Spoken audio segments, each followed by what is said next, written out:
Remember this, nothing worth doing ever came easy.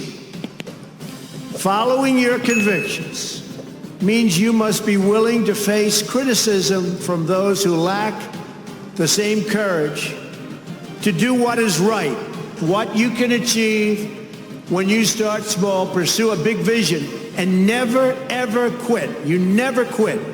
If I give you one message to hold in your hearts today, it's this: never, ever give up.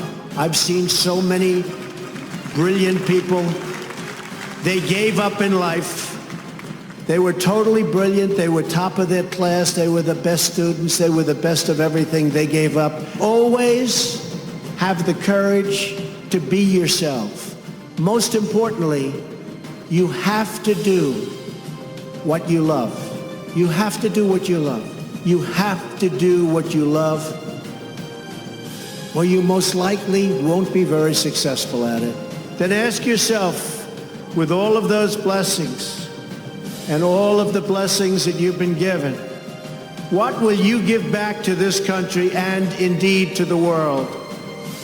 What imprint will you leave in the sands of history?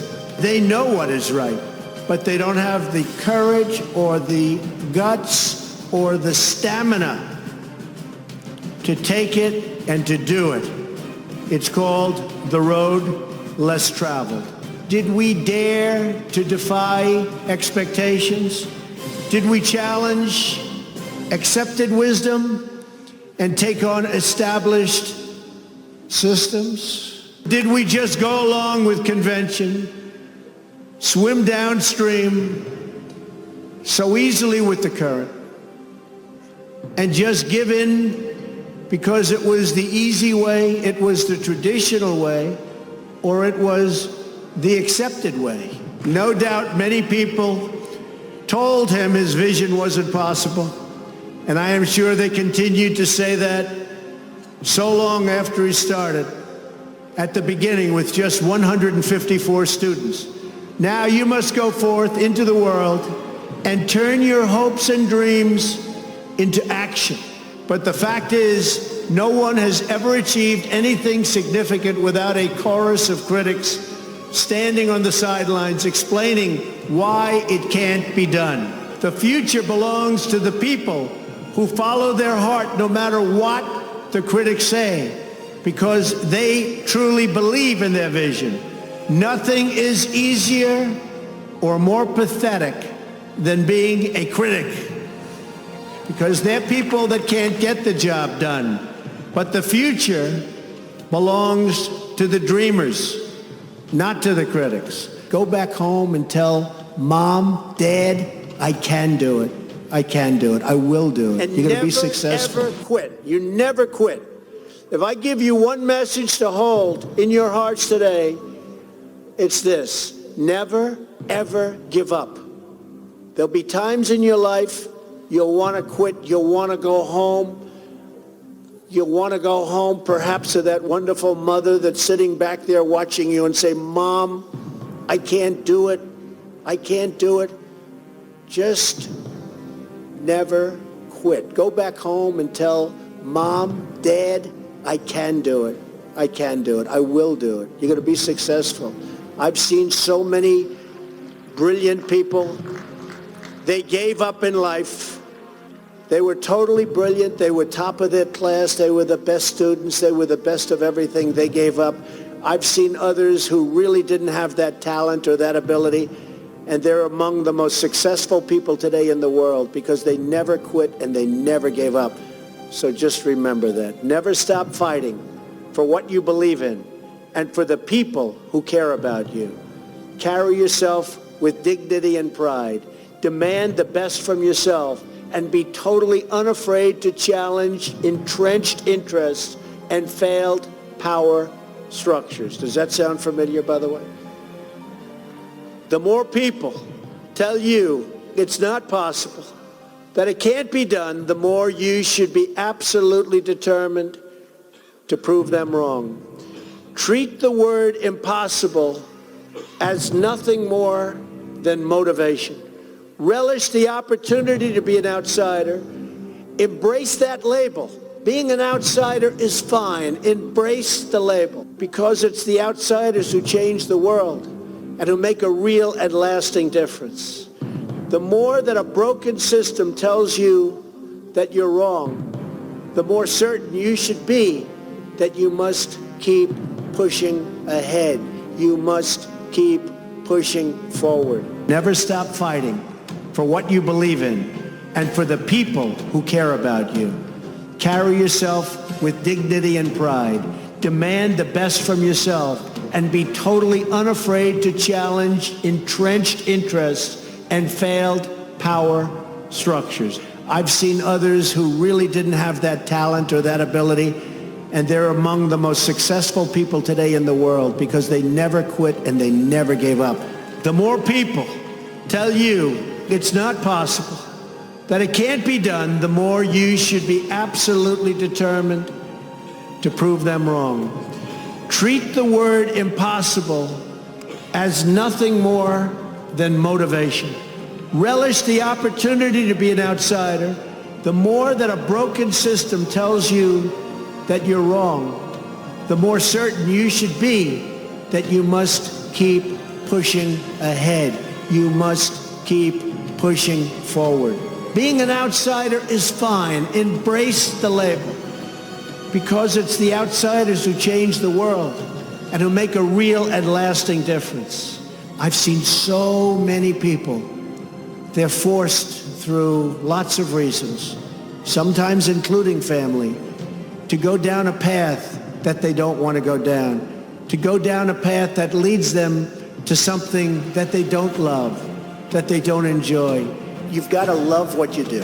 And I've seen so many instances where people with great talent went into things that they didn't love, and they failed.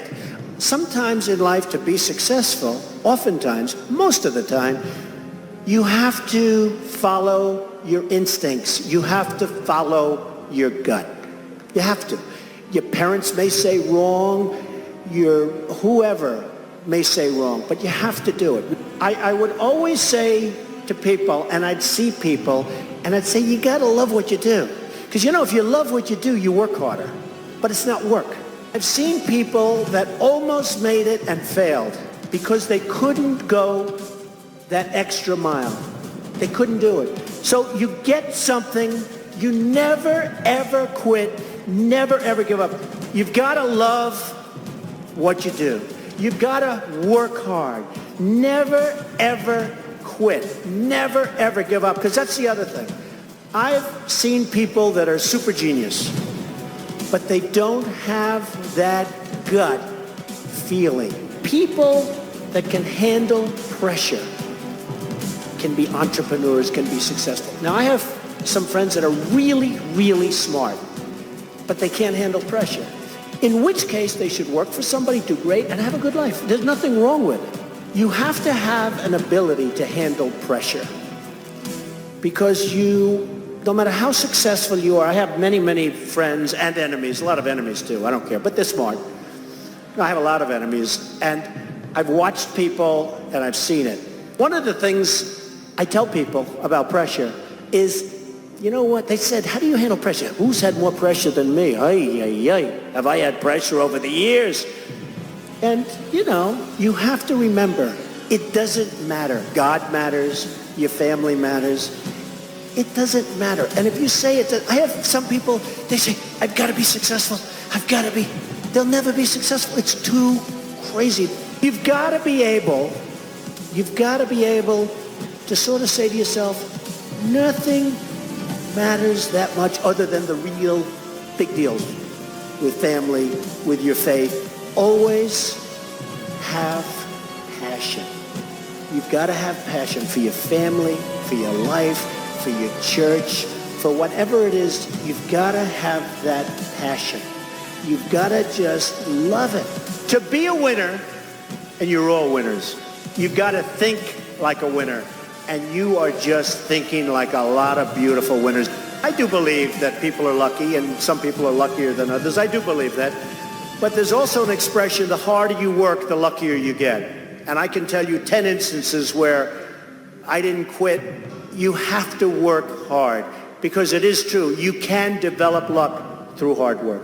The word luck is very interesting, but if I didn't work really hard, I probably would not, almost definitely would not be here today. And unless you had me up as a man who at one point was successful, but let's see what a loser looks like.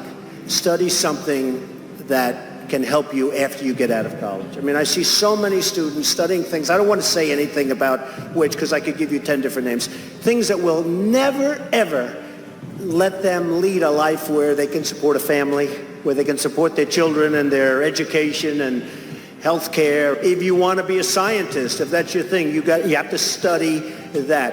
So always study something, but when you study it, don't do it just because it's of interest.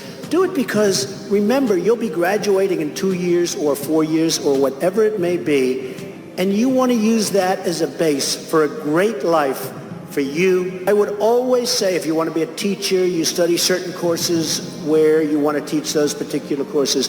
If you want to be a business person, you should absolutely go to business school, and whether it's marketing or accounting or any of it.